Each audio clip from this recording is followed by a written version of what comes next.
Welcome to this latest episode of the C-Suite podcast that we're producing in partnership with Payabl and their Pay It Forward podcast.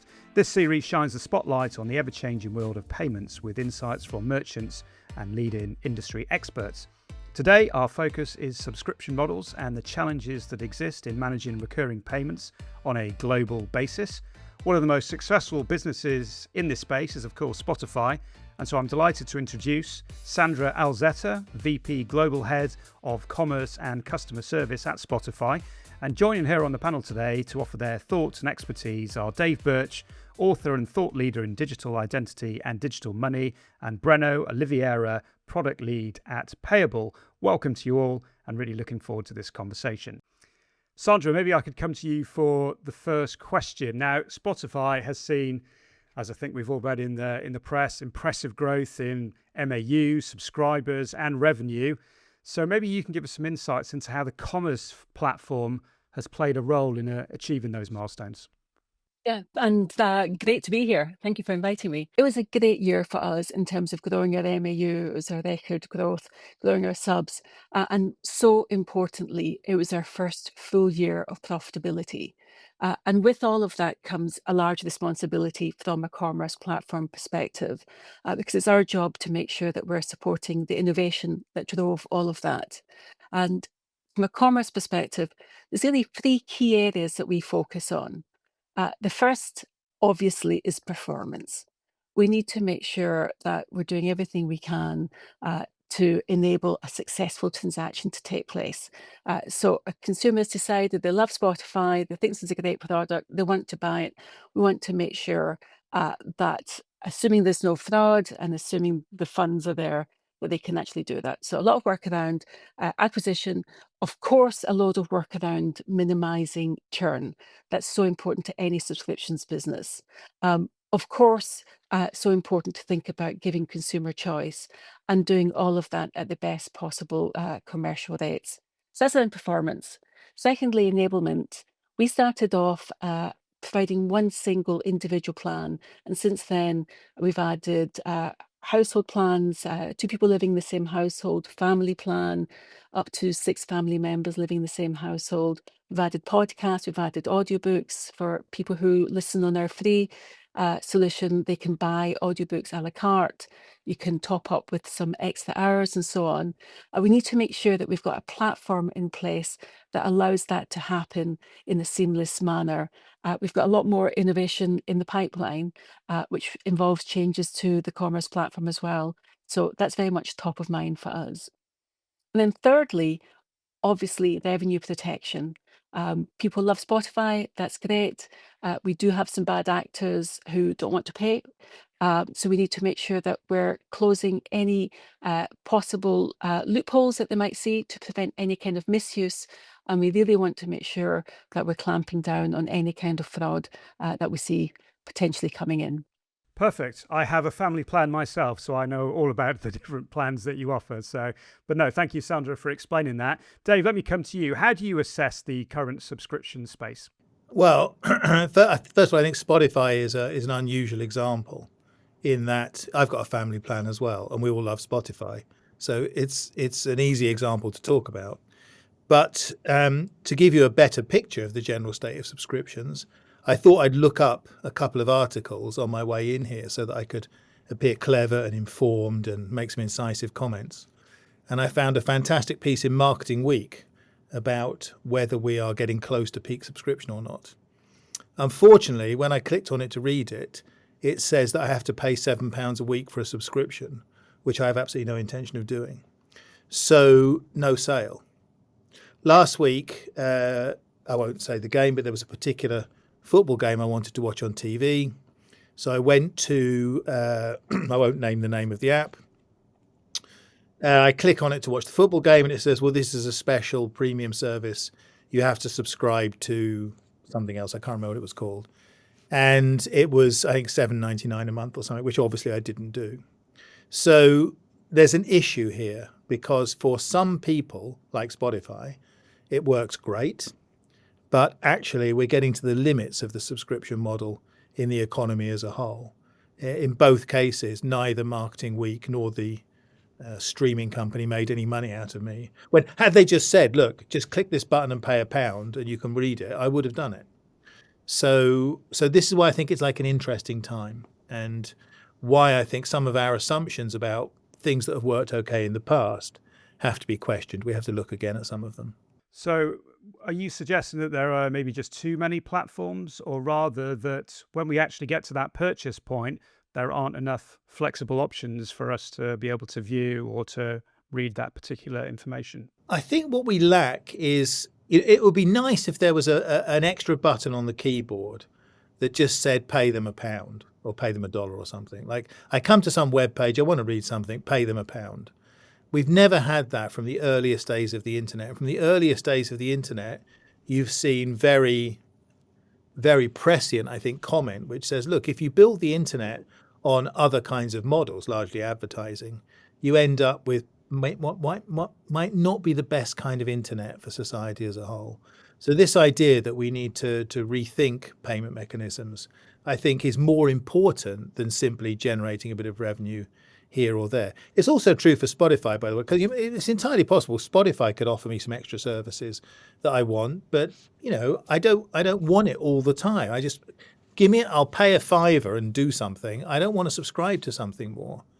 The only saving grace of cards, I think, in this respect is that, the average person loses their card, once every couple of years, or has it stolen, or the number gets compromised or whatever. And when that happened with me, one of my Barclays cards recently, you cancel the card and get another one. And then you start getting all these mysterious emails saying the payment failed. You forgot your subscription to Windows de-zipping 5.1 or something, which, so... Yeah. So I'm not saying some people don't benefit from it. I'm just saying I think Sandra's right in the sense that they have a platform which works extremely well, and lots of people, e.g. me, are very happy with it. Does that mean we can just sit on that and not think about the future? No, I don't think so. I think we're coming to a point where we need some more options. Sandra, I will come back to you in a second, but I just want to make sure that everyone's introduced to the conversation to start with. So, Breno, I'll come to you. Clearly, this is a very competitive space, as Dave has alluded to there. There's a lot of players out there. What do you think it takes to succeed in a subscription-based economy?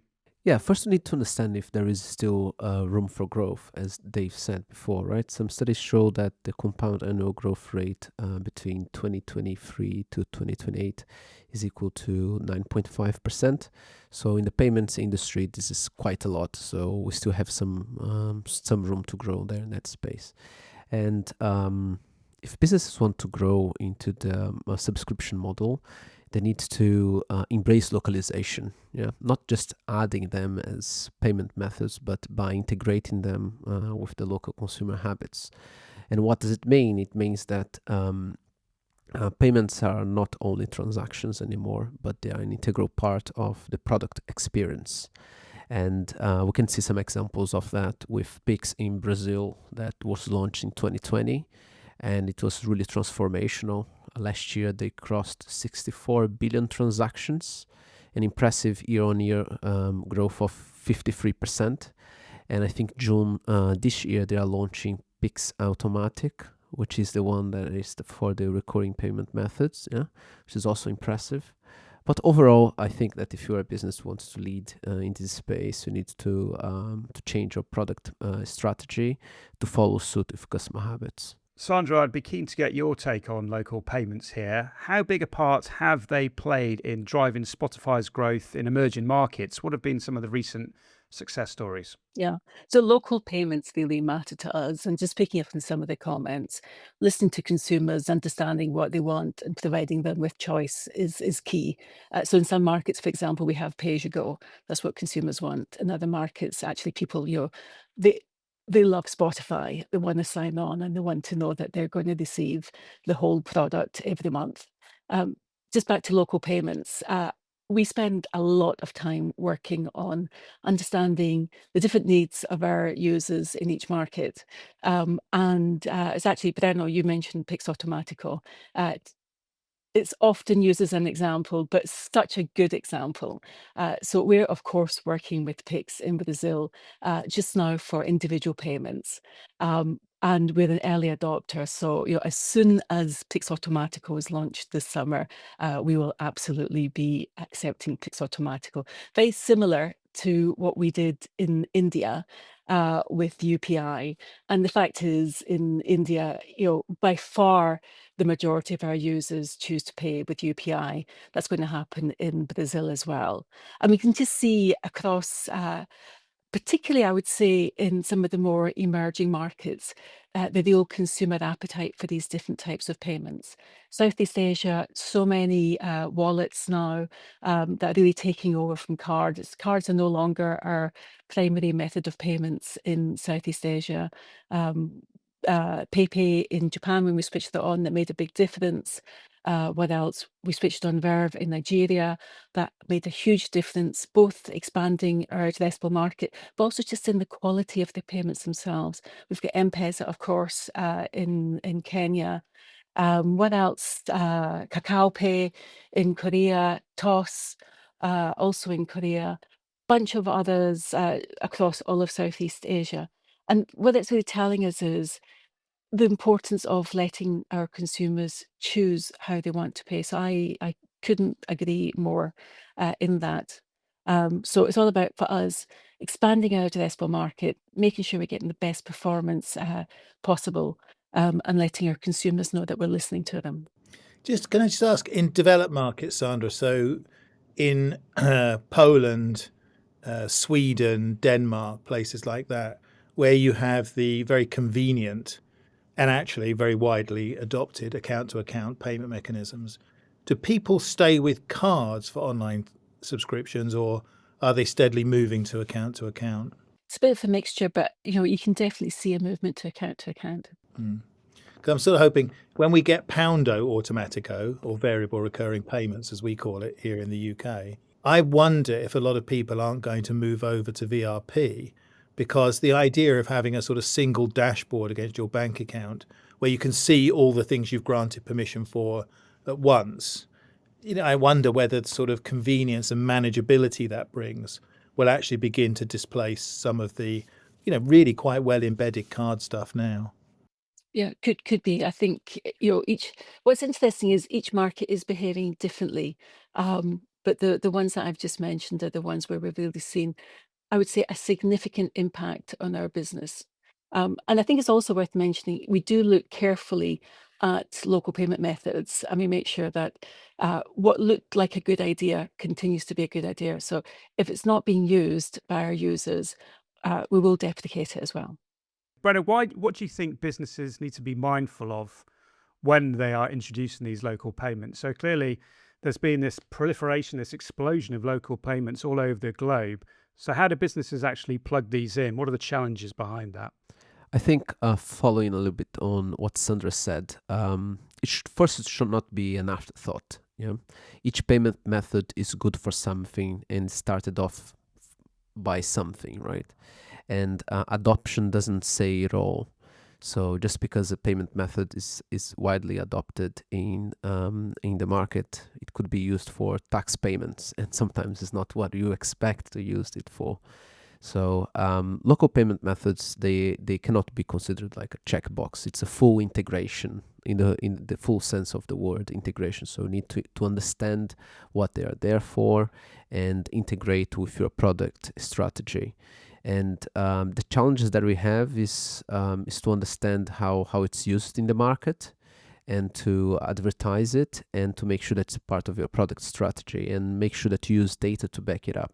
It always comes with a hypothesis. So what's your hypothesis behind this local payment method? After some A/B testing, then we can move it forward to full production. That's what I would say. Sandra, you mentioned churn in your first answer of this podcast, and I'd like to come back to that and ask you, what specific strategies or innovations have you implemented to minimize churn and ensure a seamless recurring billing experience? So like any subscription merchant, churn really does matter to us. We want to avoid that leaky bucket. So a bunch of things. We've just spoken about local payments and making sure that we're providing consumer choice. That really does matter because we know that if a user can can actually choose their preferred payment method, that is likely to reduce churn. And also, it gives them an alternative. If for whatever reason their payment method's declined, they've got another option that works for them. So that's in the actual payment methods themselves. But in terms of some of the innovations that we're doing, we're very mindful, first of all, about the payment partners that we work with in terms of our PSPs.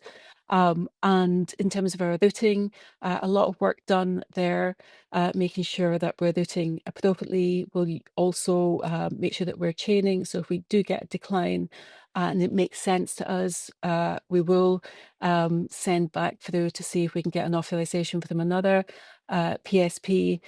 We'll look at our grace periods, what makes sense in terms of balancing that. We'll look at retries, when's the best time to actually retry. We look at the whole life cycle management. So account updater, Dave was talking about expired cards earlier. There is a solution to that. We need the industry to participate there. Tokenization, of course, is something that we passionately believe in from an industry perspective. And then the whole CX experience, so making sure that our customer experience works. We've got a team of people whose job it is to make sure that if something does go wrong, that the user's getting all of the messaging explaining something's gone wrong and what they need to do. I've got people whose job it is to really focus on this area because it matters so much to us. And Dave, presumably there are areas in which you think businesses could improve upon this. You mean in the subscription space? Yeah. I'd say broadly there's kind of, I'm not a statistical cross-section of but the kind of work Consult Hyperion does. We look at sort of what's coming next, and I would say broadly speaking, as a weather vane, I think there are sort of 3 pointers at the moment. So one that you haven't mentioned is stable coins. And I think in a number of jurisdictions, for a variety of reasons, stable coins are becoming a preferred option for a lot of people. And I think it's inevitable that I'm not teasing Sandra into giving away state secrets, but I think there's an inevitability. Global businesses will start accepting stable coins fairly soon. So I think that's one obvious prediction to make. Another prediction is the pressure for these non-subscription solutions, the kind of one-off purchases that depend on some form of prepaid or no credit risk alternatives. And it's possible that could be done using stable coins, but it could also be done using central bank digital currencies or other things in different jurisdictions. So I think there's something bubbling there as well.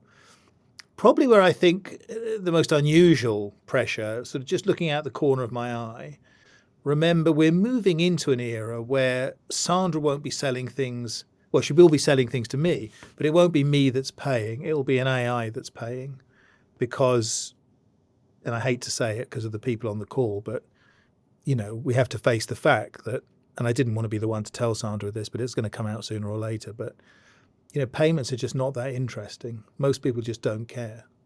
And if an AI can make a better decision for me and it can tell, I don't want to know, should I pay with my John Lewis card or should I do a VRP or should I use air miles or whatever. I just don't care. And it'll be an AI that's making those decisions fairly soon. So businesses will have to make their payment processes attractive to AIs, not just attractive to people.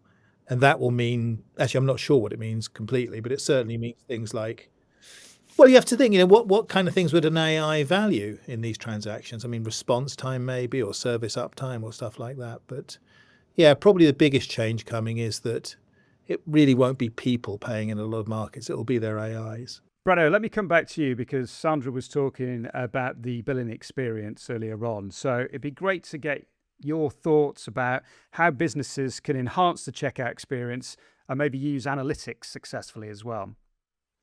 Good question. So first thing that we need to understand is that each checkout experience is different because we are selling different products and therefore different services as well. So we need to understand how our customers expect that checkout to be through and through.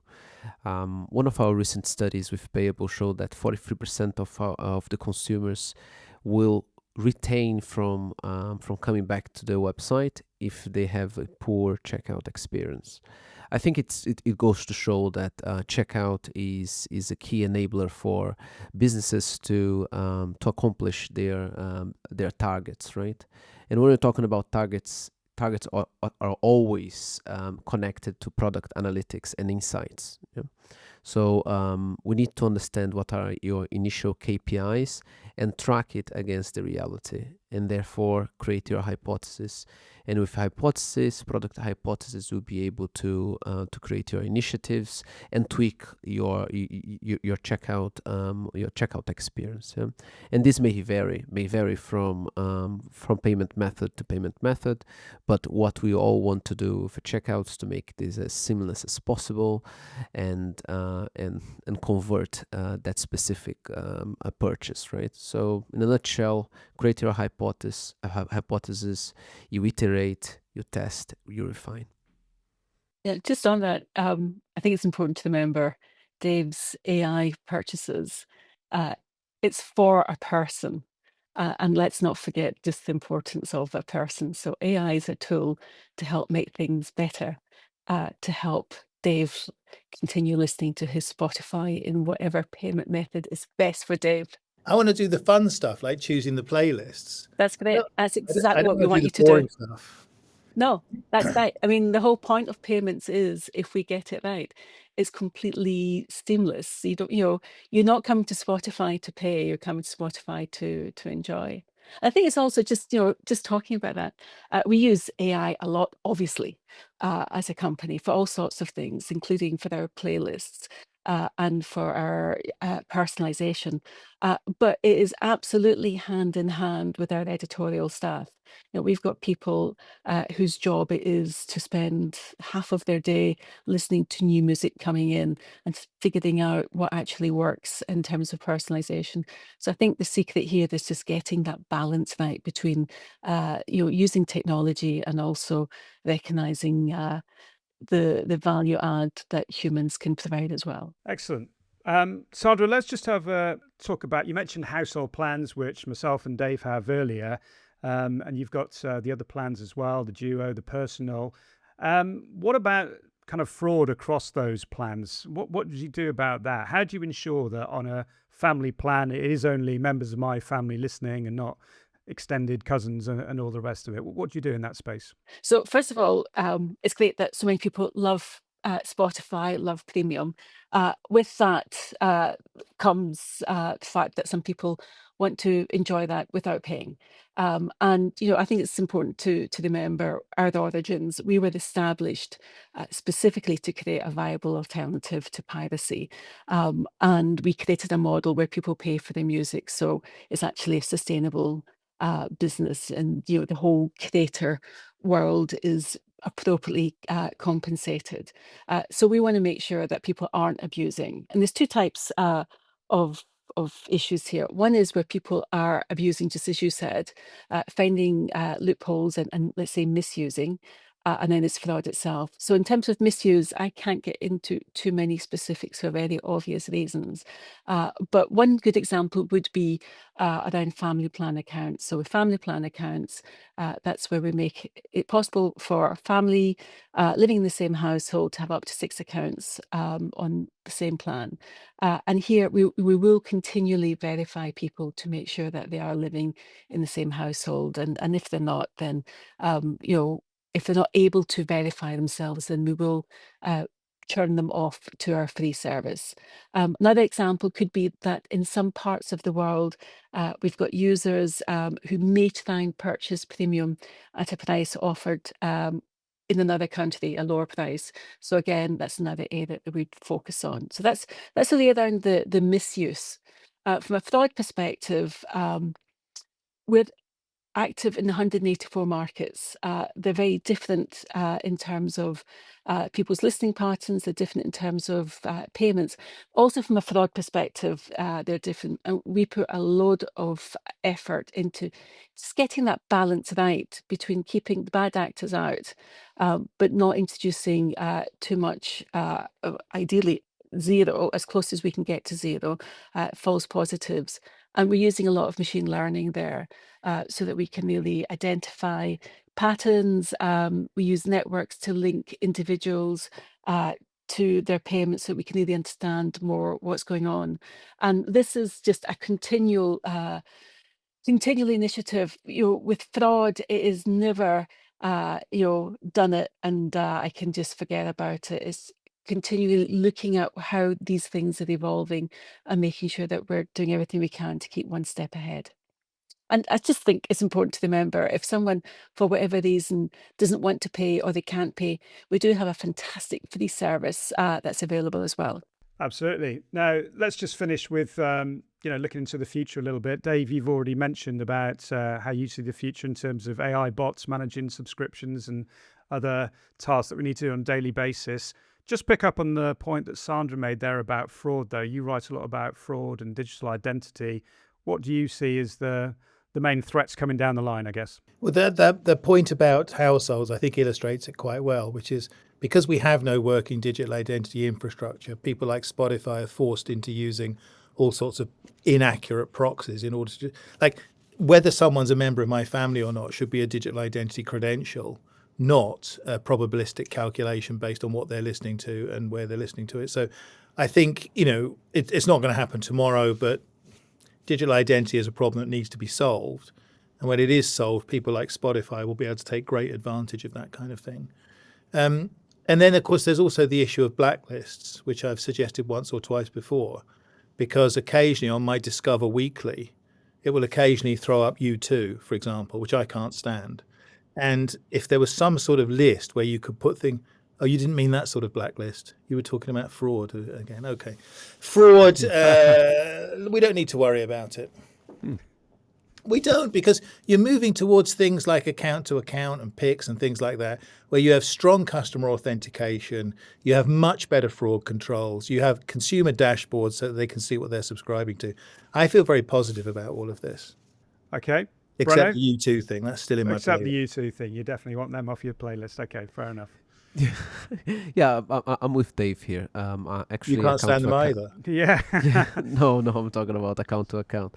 I feel that as we move more to account, strong customer authentication is there. Also, notifications are instant, and you can create new rules for notifications on the newer banks, and then everything becomes more transparent. So instead of creating disposable cards, just go to a list and you delete from your subscription straight from the bank, and off you go. And if you see something that's out of the ordinary, you can also report. I think if the future is bright here for on the fraud front for us consumers. Excellent. Sandra, I'll just give you the final words in terms of anything you're particularly excited about in the payment space at Spotify over the next year, the coming years. Yes, we're really building out the platform with the focus that I mentioned. Performance, enablement, revenue protection. Those are the areas that we're really working on, and just continuing to think about our user and providing user choice. Perfect. Well, that brings an end to today's conversation. I think that's been a brilliant insight into the world of Spotify and payments and all of those other things we mentioned today. So a big thank you to all my guests for their contributions to today's conversations. Please do follow Pay It Forward on Spotify and wherever else you get your podcasts. You can catch up with all previous episodes of the podcast at payabl.com/podcast. Finally, if you'd like to get in touch with the show, you can do that via the contact form at csuitepodcast.com. But for now, from me, Graham Barrett, it's thanks for listening and goodbye.